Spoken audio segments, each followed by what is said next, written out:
I don't get why certain channels on YouTube get so complicated with jigs. Ready to run a gun? It's time for blast off. Let's go.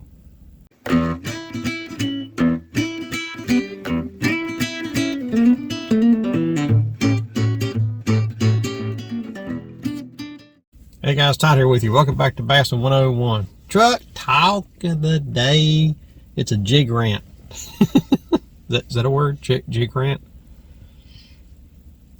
I've been seeing several channels here on YouTube that they get too well, they think they're simplifying jigs, but they're getting too complicated with it.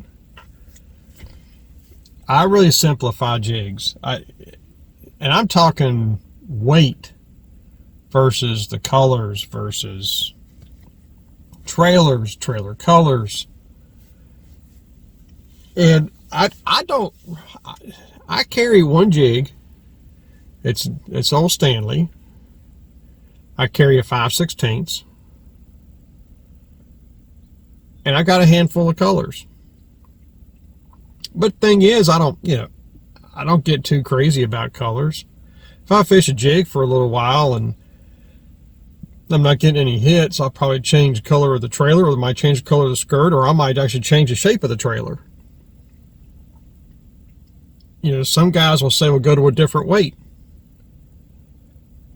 You've only got so many hours in a day. And if you're going to sit there and try to figure out what the fish are doing, and you've got several different baits, including a jig, you're not going to get down to the nitty gritty of what they want in a jig. Because if you've got let's say 5 other rods laying on the deck, a jig ain't your first choice, apparently. Or your only choice. But what you have to keep in mind, the most important thing about a jig that you have to understand, it's a compact bait. You don't get much simpler. In other words, if you're fishing, let's say, heavy brush, unless you've got a pretty decent sized weight pegged to a worm, we'll say 1/4 ounce and bigger, depends on the kind of worm, size of worm, and everything else you're throwing. A jig gets through those tighter areas and those massive brush piles and stick ups, where it's kind of hard to get through things. That jig gets in there a lot easier because it's short, it's compact, and goes through the limbs. Where a worm kind of has to slither its way around, and you have to have a big enough weight to get it to go through there. I'm not saying a jig is a better choice. I'm just saying it's going to be easier to get through the brush. So we have the compactness of the jig. That's the most important thing. Well, what about trailer? Well, trailer is what you're looking for fall rate. It's what you're looking for in profile. I've got Zoom Super Chunks, Zoom Big Salties, and Twin Tail Mr. Twister Grubs. That's primarily what I use on a jig. And sometimes I'll take a plastic worm, put it on there, especially in the summertime. Sometimes I'll do that. It just depends if they want something long and sleek. Another one that I also will put on there too, and we did this back in the day, as they call it. Back in the old days. Back when we used to have to chase pigs to make our own pork chunks. But I'll take the, unfortunately it's gone. They discontinued it, but the Lunker Hunt eel. 5-inch eel. That's a good bait to put on the back of a jig. Reminds me of the old Uncle Josh pork eels. Or a flattened porco. Strike King porco. But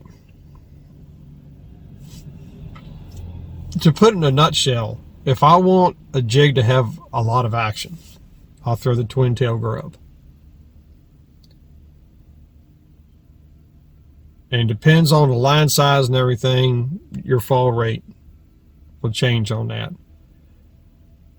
If I want a big profile, I'll use the super chunk because it's wider and presents a bigger image.